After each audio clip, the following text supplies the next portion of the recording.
Thanks for joining. Today we're going to be talking about how AI can eliminate manual work in pipeline industries. So it's really about freeing operators from repetitive admin so that they can focus on safe and efficient delivery.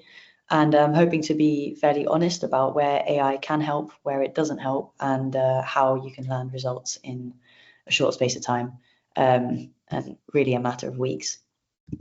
So let's get started.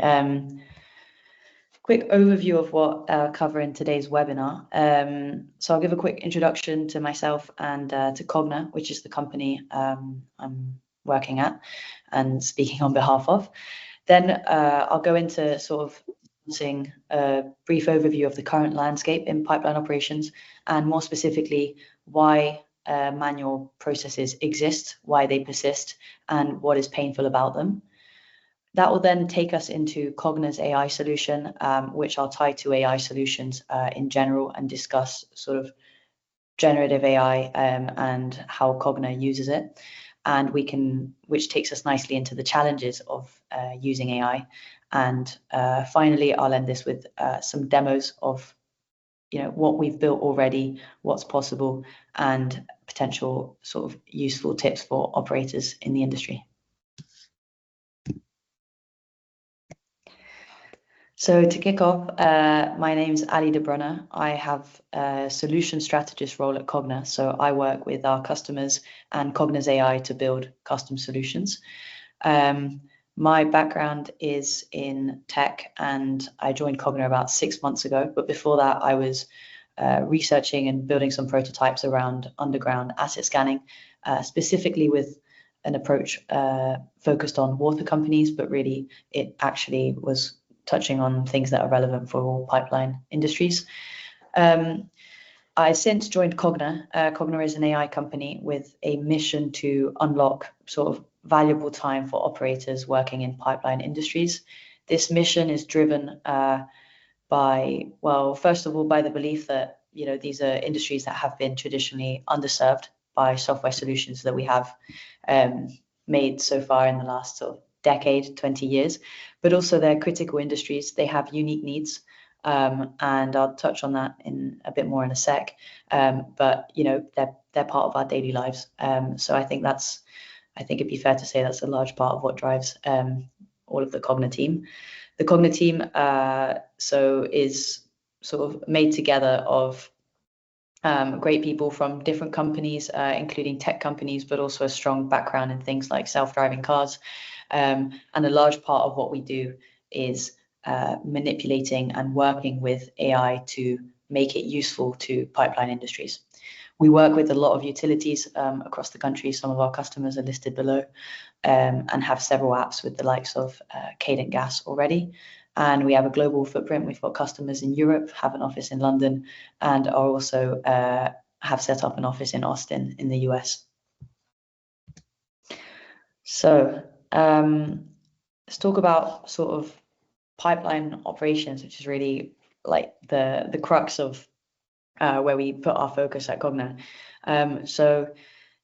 These are industries that have to do a large amount of physical work, but also there are a lot of unique factors about sort of key industries like gas, water, services and stuff. One of them being it's always on. So 24/7, 365 days a year, these services have to continue. You can't just sort of switch water off or gas off at Christmas time when people are on holiday. And that does contribute to some of the unique nature of the problems that we get in pipeline operations. Another key thing about the landscape in pipeline operations is that it's a safety critical and highly regulated environment. Regulators not only require a lot from the company, but also will be setting ambitious and ever increasing targets, which when you couple it with also increasing customer requirements, so increasing customer demands or even just an increasing number of customers, means that these companies are always under pressure to be able to scale their operations and meet various demands. And what this leads to, and what we'll touch on in a sec, is that there is a sort of tangible cost to inefficiency as well. processes have to work, and they're also most, if not many of them, are very high stakes, which makes solving these problems sort of even more important. When we talk about manual processes, especially in the context of this webinar, what we're going to be talking about is things ranging from I've got to sort of manipulate Excel files as part of a process. So like manipulating data, having to take stuff manually from different places, be it SAP or some kind of CRM system, and resolve them together. But it also relates to manual processes like, pulling together a report and calling up the different field workers involved to gather bits of evidence to get that report together, then having to follow the email chain of how that report continues. All the way to things like permits and getting permits in place. But of course, there's also a lot of manual process in these industries that involves, sort of probably the first thing that comes to mind when you talk about a manual process, which is physical work, like digging a hole, stopping traffic, bringing something to another location, logistics, bits like that. And within all of these manual processes, we don't sort of pretend that AI can fix everything.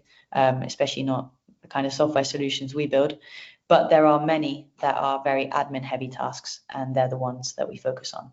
So in this slide, we're sort of breaking down the 3 core reasons why we think manual processes exist and will keep to exist unless something happens in pipeline companies, and also why they hurt.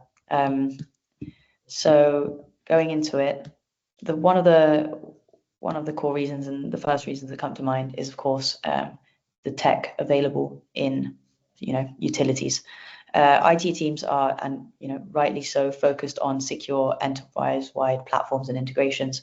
They've got security and other concerns coming in from things like regulators, and so they'll be building large systems that are scoped upfront and often take several years to develop. And what happens in that time that they're being developed is that dozens of small operational workflows, like in depots or control rooms or street works, can slip through the cracks. And what this means is that we get that process I alluded to earlier, where people are having to rekey data that wasn't captured by the core IT system and use shadow spreadsheets and Excels everywhere to make up for it. And the goal isn't really to replace any core systems, but really to bridge these last mile processes efficiently in what we're talking about today. The second part, why manual processes exist in these industries, is to do with compliance, safety, and culture. So I've mentioned, these are unique industries with unique pressures. A large, an important one being compliance and safety. Something like AMP8 in water will demand detailed evidence and auditable trails from teams that may already be at maximum capacity. If we couple this with an increasing amount of events that they would have to report on anyway because of environmental and sort of population changes, what we end up with is a situation where there is a team that is in a zero failure environment, there's a high cost of failure, who also have to reach targets that are unreachable. And historically, the way that teams have navigated this in pipeline industries is to add more humans into the loop, to create more manual steps in order to, one, make sure that they can double check each other's work under high pressure and high volume, and two, just deal with the high volume. So we end up tackling these sort of increasing number of similar admin tasks by adding more people to them, because that is the fastest and most readily available solution at that point in time. What this does mean as well is that these manual processes and that reaction to challenges becomes part of the culture. Most people who work in these industries have been there a bit like people who work in tech for decades, and most, if not all, of their career, and they will have a bunch of unique expertise that is required in order to carry out whatever compliance or safety admin process is happening. This makes it very hard for them ever to have the time in their career to sort of scale the processes when for example, the requirements increase, scale these processes in a way that could scale exponentially proportional to the requirements. And instead, they have to be involved in every step because they've got that unique knowledge that they've built along the course of their career.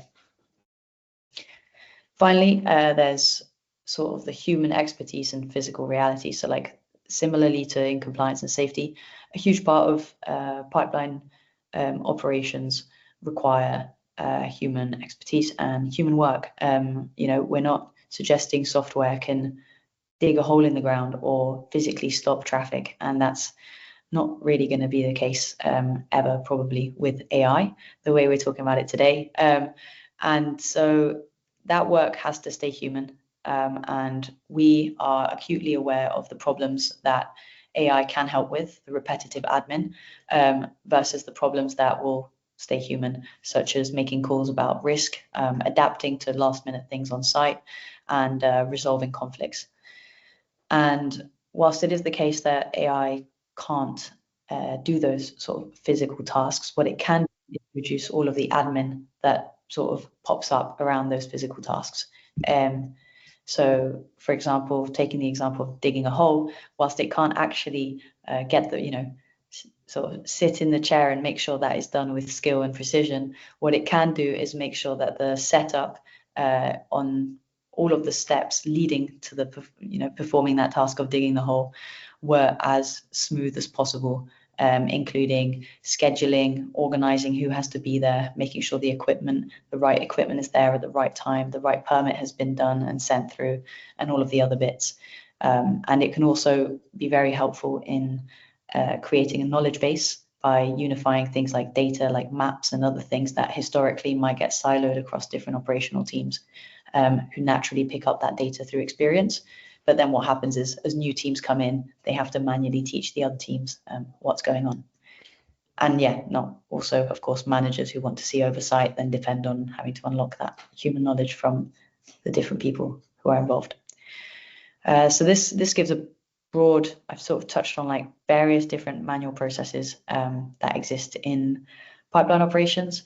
The ones we're really interested in, the ones we believe are like low-hanging fruit to start fixing today, and we already do fix, are the ones where operators are busy doing repetitive admin tasks instead of what is usually their core sort of job and function. So like to the example of managers, a lot of managers don't have as much visibility as they'd like over key pieces of operations, which means that instead of being able to act proactively and predict things that are going to happen, they actually depend on reactive behavior where they have to hunt down what's going on to piece the story back together and fix whatever's going on.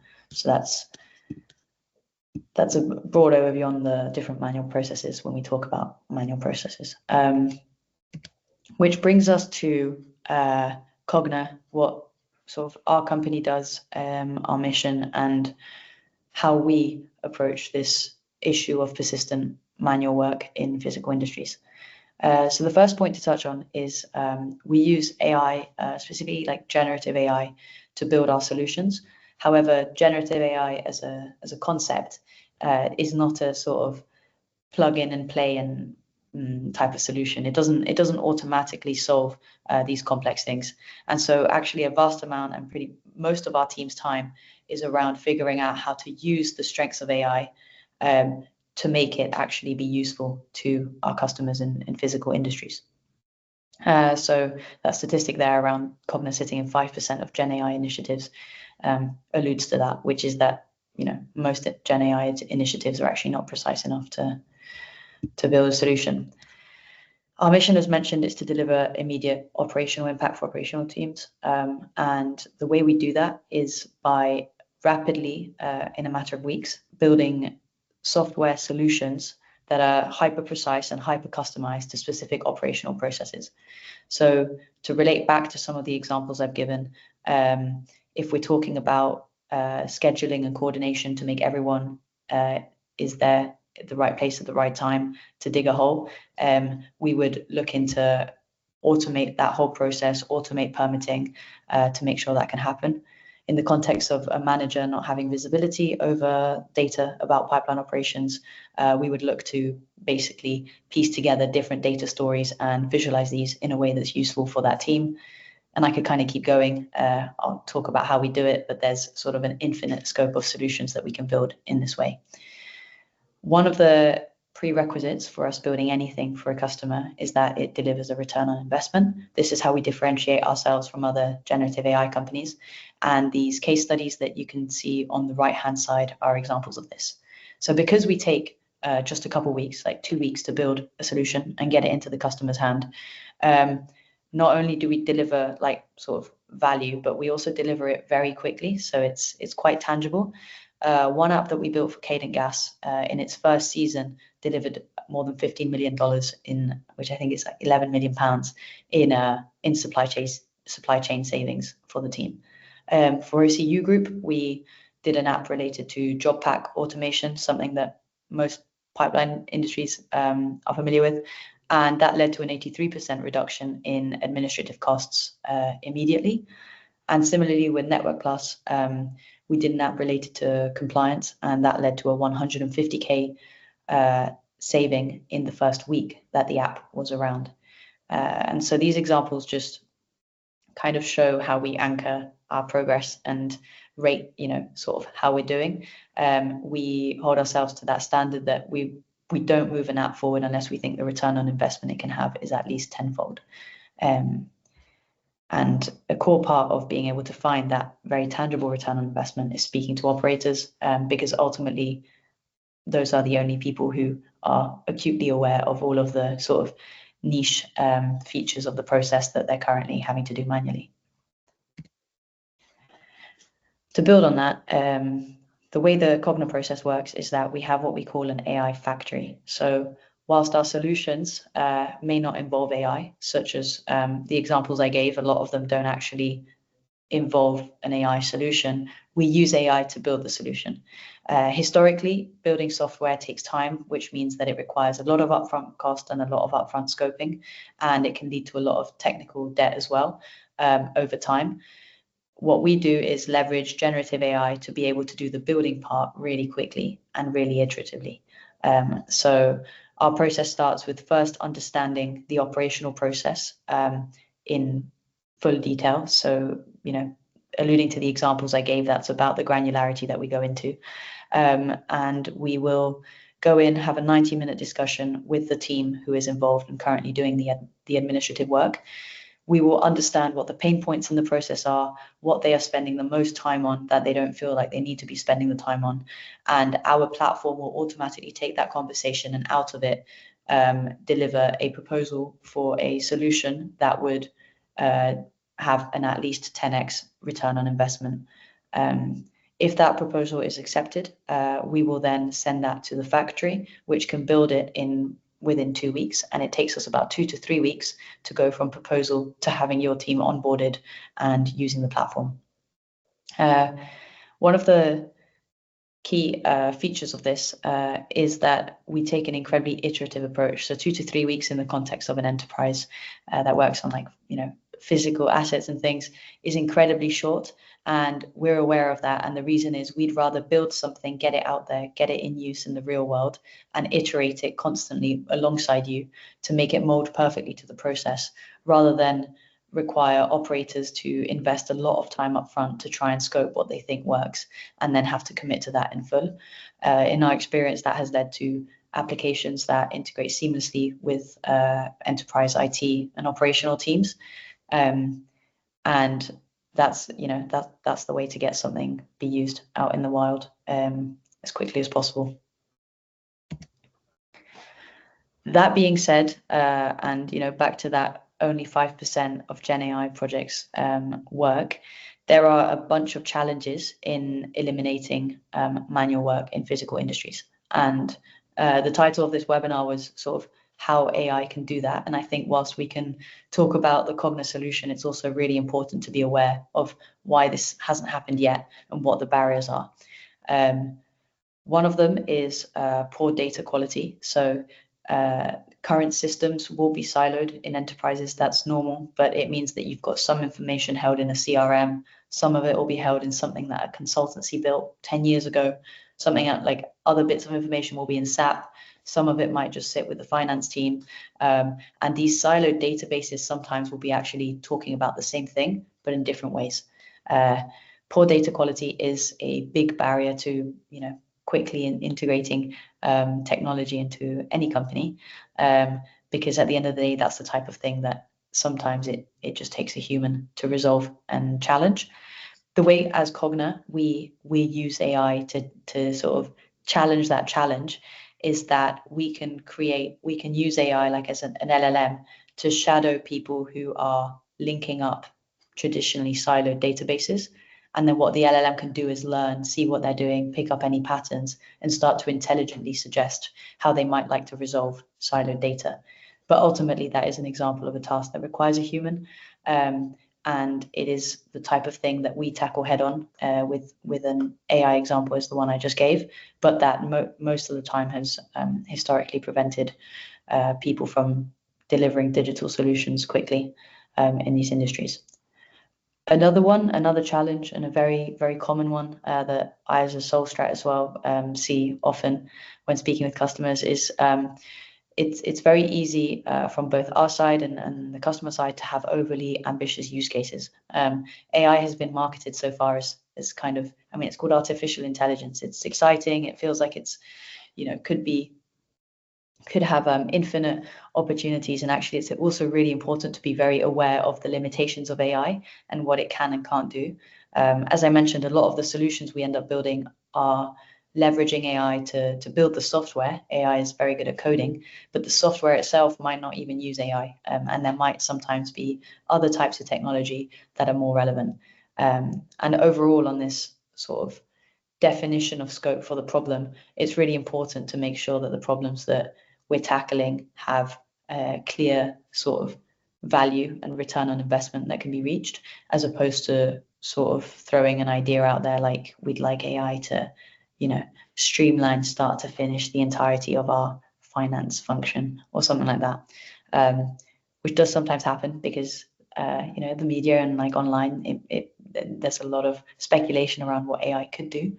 But as far as we're aware, today, the best way to get a win is to actually focus on high impact, smaller projects that might have operational teams of between 10 to 80 people working on them, and doing work that they feel is unnecessary or automatable.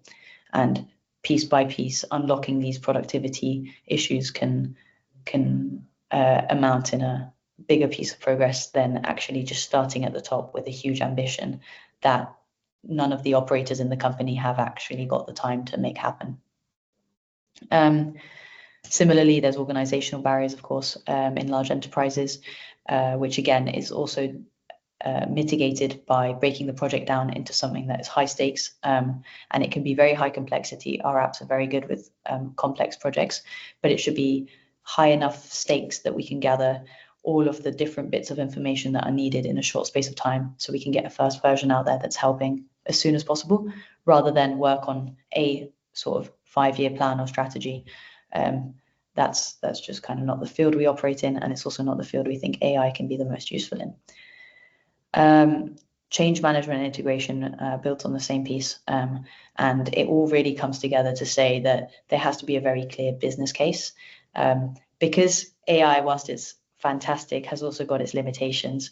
Breaking problems down into key focuses like we would like to reduce this by 50% gives it a really good North Star to base itself against. And not just at Cogna in general, that is what drives more tangible returns the fastest. In terms of the types of apps that are possible to do, I've alluded to a few. For example, there are siloed asset databases in many companies where maybe a physical asset hasn't been tagged by its location, so that when it goes off, you can't track it down, all the way to permitting needs that are present in all pipeline industries where you have to get streetworks permits and bits done. There are all sorts of domains in which we end up stepping into with the AI factory, and that is one of the beauties of AI. It's incredibly flexible in the amount of things it can help with. I thought the next thing I would do is show some examples and talk through some examples of real work we've done. As you can imagine, in sort of critical industries, we can't talk in detail about many of our projects because they're sensitive in nature, but hopefully this gives an idea as to the breadth of solutions that AI can deliver. So The first one is an app to do with lettering and pipe replacement. This is one of our sort of original apps and quite a nice one to talk through to show a use case that's very action driven. So in this case, the customer had to notify people, real people living in houses, if one of their services was going to go off. In this case, it was if they were going to be disconnected from their gas. This is a requirement, not just because customers deserve to know, but of course, also it's heavily regulated and there are large penalties and compliance penalties if they do not notify customers appropriately.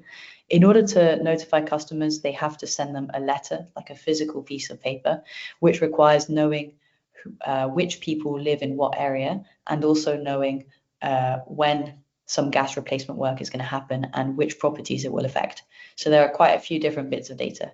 And in most companies, as was the case in our customer in this one, this requires large teams of people to coordinate the schedule of the contractor, because this company, like many, have contractors and like service providers do the actual digging, and it requires having their schedules for digging as well as knowing where different properties that might be cut off are located, and merging this all together in live time to make sure that someone gets a letter out to them that will arrive in time. Given that schedules change, digging might happen ahead of time, or it might happen later than expected. People have to be notified within a certain 14-day window. And also the map database that they had available didn't include all properties. It kind of shows why this required a team of many people. I think it was like more than 50 people in total involved in the whole process. And given that problem, what the Cogna platform and the Cogna AI was able to come up with is a platform that automatically mashes the data about when the work is going to happen, exactly where, which properties will be affected, which properties are already on the map, which properties have been missed out on the map. And it mashes all of those bits together alongside also which letter they should receive to automate the process of making sure people get physical letters. And this, what the platform does then is give you an interactive map, and it will highlight in red the properties that are potentially in jeopardy and won't receive the letter. And in a few clicks, you can select those properties, select what type of letter template you want them to receive, and send them automatically to an industrial printer. And this is an application that's now used for lettering and customer communication across the country. And needless to say, by automating the whole process, it has given the team a bunch of time to focus on all of the other sort of growing requirements coming their way. But also another benefit of moving things to software is that it creates an auditable trail of what's happened, who sent out the letters, who's received them, which part of the process, if anything, is fallible, and so on. So it actually also came out with metrics that they're able to report on and justify. So that's one of our apps that we sort of like to talk about, because it shows an example of action as opposed to just data manipulation. And this is a slightly different one. This is to do with job pack handling, and this tool was more so a process about automating essentially the ingestion of different job packs. And this type of feature is really important. In a lot of like pipeline industries, there's a bunch of processes that essentially require making sure a certain member of the team has certain information that they need to do their job properly, which usually means that someone else has to be able to gather that information, pull it together, find out who needs it, and send it to them in time. That is a process that AI, like our AI solution, is able to build something to support, because the collation of data, the generation of packs, and sending this out to the people who need it is all stuff that software can assist with. So there are other examples, and I'd always be happy if anybody sort of had any questions to run through them.